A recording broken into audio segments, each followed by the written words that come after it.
கண்ணியத்துக்கும் மரியாதைக்கும் உரிய மேலான நேர்களே, நண்பர்களே, அல்லாஹ்வுக்கு சுப்ஹானஹு வ தஆலா இந்த உலகத்தில் படைத்திருக்கக்கூடிய சகல மனிதர்களும் அல்லாஹ்வுடைய அடியார்கள். குர்ஆனில் அல்லாஹ் சொல்லும் பொழுது, யா அய்யுஹன் நாசு இன்னா ஹலக்னாக்கும், மனிதர்களே நாம் உங்களை படைத்தோம், நீங்கள் அனைவர்களும் என் மூலம் படைக்கப்பட்டவர்கள், என்னுடைய அடியார்கள் நீங்கள் அனைவர்களும். அதனால அல்லாஹ் படைச்ச படைப்புகள்ல அடியார்கள் தான் அல்லாஹ்வுக்கு மிக விருப்பமானவர்கள். அல்லாஹ்வுடைய படைப்புகள்ல ஆக நெருக்கமான ஆக விசேஷமான படைப்பு மனிதர்கள் தான். அப்ப மனிதன் என்று வரும் பொழுது அல்லாஹ் ஒரு ஆளை கண்ணியமா எடுத்திருக்கிறான், இன்னும் சிலாக்களை கேவலப்படுத்திருக்கிறான். ஆனா அல்லாஹ் யாருக்கும் எந்த காலத்துல இந்த உரிமையை கொடுக்கல. என்ன, ஒரு ஆள் இன்னொரு ஆளை மட்டம் தட்டக்கூடிய உரிமை அல்லாஹ் கொடுக்கல. இங்கு உலகத்துல வாழக்கூடிய சகல மனிதர்களும் சமமானவர்கள் இஸ்லாத்துடைய பார்வையில். ஒரு ஆள் சொர்க்கவாதியா, ஒரு ஆள் நரகவாதியா, அவர் சொர்க்கம் நரகம் என்ற முடிவை அல்லாஹ் அவன் கையில வச்சிருக்கிறான். இமாம் கஸ்ஸாலி ரஹ்மத்துல்லாஹி அலைஹி அவங்க இஹ்யால பதிவு செய்றாங்க, என்ன, லம் துபஅஸு ஹுக்காமீன், நீங்கள் யாரும் நீதிபதிகளாக இந்த உலகிற்கு அனுப்பப்படவில்லை. நீங்க இங்க யாரும் நீதிபதிகள் கிடையாது. அவர் நல்லவர், இவர் கெட்டவர், அவர் சொர்க்கவாதி, இவர் நரகவாதி. இங்க யாருக்கும் அந்த ரைட்ஸ், அந்த உரிமை எல்லாம் கொடுக்கல. ஓவியத்தை பார்த்து நான் பழிக்கிறேனா, சித்திரத்தை பார்த்து நான் பழிக்கிறேனா, அதை எழுதியவனுக்கு தான் அந்த பழிப்பு போய் சாரும். அந்த ஓவியத்தை வரைந்தவனுக்கு தான் அந்த பழிப்பு போய் சேரும் என்பது போல நம்மளை எல்லாம் வரைந்தவன், நம்மளை படைத்தவன் அல்லாஹ் மனிதர்களை பழிக்கும் பொழுது, மனிதர்களை குறை காணும் பொழுது அந்த குறை அல்லாஹ்வை போய் சேருகிறது. ரசூலுல்லாஹி ஸல்லல்லாஹு அலைஹி வஸல்லம் உடைய மிக நெருக்கமான இரு தோழர்கள் தான் Abu Bakr Siddiq, Umar bin Khattab ரலியல்லாஹு அன்ஹுமா. ஒரு காவலாளி தூங்கிட்டு இருக்கிறாரு. இந்த ரெண்டு பேரும் என்ன செஞ்சாங்க, ஒரு வார்த்தை சொன்னாங்க, என்ன, இன்னஹு நவ்வாம், அவரு அதிகமா தூங்குறாரு. இப்படி தூங்குறாரு, ஒரு ஏளனமா சொல்லிட்டாங்க. எழுப்பாட்டி சொன்னாங்க, நீங்க போங்க ரசூலுல்லாஹி ஸல்லல்லாஹு அலைஹி வஸல்லம் போய் எங்க ரெண்டு பேருக்கும் காலை சாப்பாடு எடுத்துட்டு வாங்க. அவர் போனாரு. ரசூலுல்லாஹி ஸல்லல்லாஹு அலைஹி கேட்டார், யா ரசூலல்லாஹ், ஷைகான் சாப்பாடு கேட்கிறாங்க, ரெண்டு பெரியார்களும் சாப்பாடு கேட்கிறாங்க. நபி அவங்க சொன்னாங்க, கது அக்கலா, ரெண்டு பேரும் சாப்பிட்டுட்டாங்களே. அவர் திருப்பி விடுவிடுன்னு ஓடி வாரார். வந்து சொன்னார், அபூபக்கர் உமர் ரலியல்லாஹு அன்ஹுமா ரெண்டு பேரும் பார்த்து, நீங்க ரெண்டு பேரும் சாப்பிட்டதாக ரசூலுல்லாஹி ஸல்லல்லாஹு அலைஹி வஸல்லம் சொன்னாங்களே. ரெண்டு பேருக்கும் விளங்கிச்சு ஏதோ ஒரு தவறு நடந்திருக்குது. ரெண்டு பேரும் உடனடியா வாராங்க, யா ரசூலல்லாஹ் ஸல்லல்லாஹு அலைஹி வஸல்லம், நாம ரெண்டு பேரும் சாப்பிடல, ஆனா நீங்க சாப்பிட்டதா சொன்னீங்களே. நபி அவங்க சொன்னாங்க, சற்று நேரத்துக்கு முன்னால் உங்கள் சகோதரனின் மாமிசத்தை நீங்கள் சாப்பிட்டீர்களே, அதனுடைய துர்வாடையை நான் உணர்கிறேன் என்று சொன்னார்கள் முஹம்மது ரசூலுல்லாஹ் ஸல்லல்லாஹு அலைஹி வஸல்லம். சகோதரர்களே, நண்பர்களே, இந்த சமூகத்துல எவ்வளவு தான் ஒரு ஆள் பலகீனமானவராக, நோயாளியானவராக, வறுமை கோட்டில் வாழக்கூடியவராக, எப்பேற்பட்டவராக இருந்தாலும் மனிதர்களுக்கு அல்லாஹ் அனுமதி கொடுக்கல அவருடைய குறையை விமர்சனம் செய்வதற்கு. நாம் வாழக்கூடிய ஒரு சமூகம் குறை விமர்சனம் என்பது மேடை போட்டு பேசக்கூடிய ஒரு தளத்தில் நாம் வாழ்ந்து கொண்டிருக்கிறோம். எல்லா உரிமைகளும் கலட்டப்பட்டிருக்கிறது, ஊடக தர்மங்கள் கலட்டப்பட்டிருக்கிறது.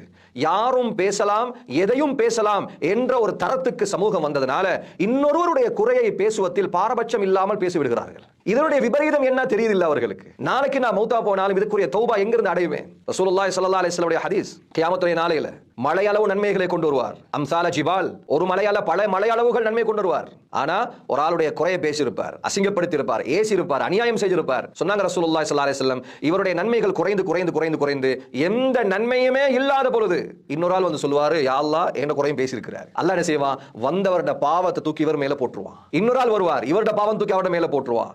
சொன்னாங்க ரசூலுல்லாஹி ஸல்லல்லாஹு அலைஹி வஸல்லம், மலை போன்று இருந்த நன்மைகள் இப்ப அது அப்படியே மாறி போய் மலை போன்று பாவங்கள் ஆகிவிடும். இவர்தான் உண்மையான ஓட்டாண்டி. எங்கள் பாஷையில சொல்றது பங்களோட்காரன், முஃப்லிஸ், கை சேதப்படுவான்.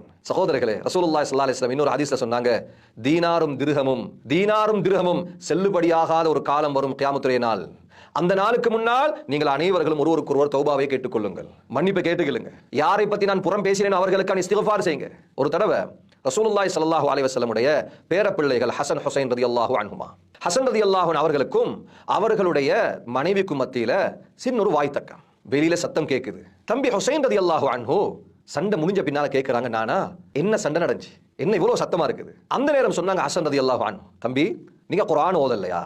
குர்ஆன்ல அல்லாஹ் சொல்லி இருக்கிறானே, ஹுன்ன லிபாசுல் லகும் வ அன்தும் லிபாசுல் லஹுன்ன, கணவன் மனைவியுடைய ஆடை, மனைவி கணவனுடைய ஆடை. இந்த ஆடைக்கு மத்தியில் நடக்கக்கூடிய சகல நடவடிக்கைகளும் மறைக்கப்பட வேண்டிய ஔரத். அங்க யாரும் வந்து கேள்வி கேட்க கூடாது. மாமா என்ற பேர்ல, மாமி என்ற பேர்ல, நண்பன் என்ற பேர்ல, பக்கத்து வீட்டுக்காரன் என்ற பேர்ல, ஏன் ஆறுதல் சொல்கிறேன் என்ற பேர்ல கூட யாராவது வந்து கேட்பாங்க, என்ன சண்டைன்னு கேட்டாங்களா, நினைச்சுக்கல வேண்டியது இவர் எங்களுக்கு நலவு நாடல்ல.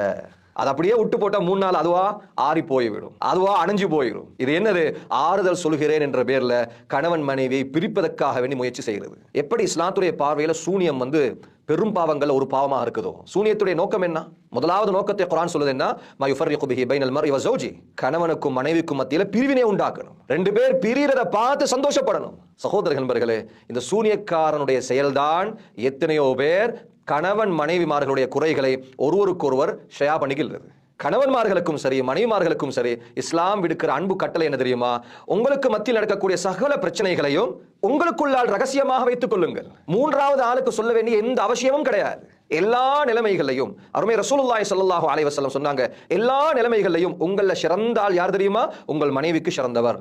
நான் என்னுடைய மனைவிக்கு சிறந்தவனாக இருக்கிறேன் சொன்னாங்க ரசூலுல்லாஹி ஸல்லல்லாஹு அலைஹி வஸல்லம். அப்ப ஹசன் ரலியல்லாஹு தஆலா அன்ஹு அவங்க கொஞ்ச நாள் போன பின்னால தன் மனைவியை தலாக் சொல்லிட்டதாக வரலாறு இருக்குது. இப்ப சொன்னாங்க ஹுசைன் ரலியல்லாஹு அன்ஹு, நானா நீங்க ஏன் தலாக் சொன்னீங்க? இப்ப காரணம் சொல்லலாமே. சொன்னாங்க ஹசன் ரலியல்லாஹு, தம்பி அப்பயாவது அவ என்ன மனைவியா இருந்தா, இப்ப ஒரு அந்நிய பெண்ணா மாறிட்டா, அந்நிய ஒருவரை பற்றி புறம் பேசுவதை என் மார்க்கம் எனக்கு ஹராமாக்கி இருக்குது. அதனால சகோதரர்களே, நண்பர்களே, இன்பகரமான இந்த உலகம், இந்த உலகத்தில் அடுத்தவருடைய குறையை பார்த்து நாம் வாழ்வதில் எந்த அர்த்தமும் கிடையாது.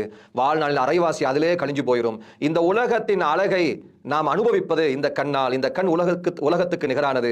இந்த கண்ணுக்கு சுக்ர் செய்வோம். நாம் உயிரோடு இருப்பது அல்லாஹ்வுக்கு சுக்ர் செய்வோம். நாம் மார்க்கத்தோடு இருப்பது அல்லாஹ்வுக்கு சுக்ர் செய்வோம். இன்னொருடைய குறையை நாம் மறைப்பதில் ஒருவருக்கொருவர் போட்டி போடுவோம். குறைகளை நாம் மறைப்போம். சமூகத்தில் நிறைகளை வளர்ப்போம். ரோஜாவை போன்ற ஒரு சமூகம் உருவாகும். எப்பொழுது குறைகள் மறைக்கப்படுமோ வல்லல்லாஹு சுப்ஹானஹு வ தஆலா நம் அனைவரையும் கபூல் செய்வானாக. அஸ்ஸலாமு அலைக்கும் வரஹ்மத்துல்லாஹி வபரகாத்துஹு.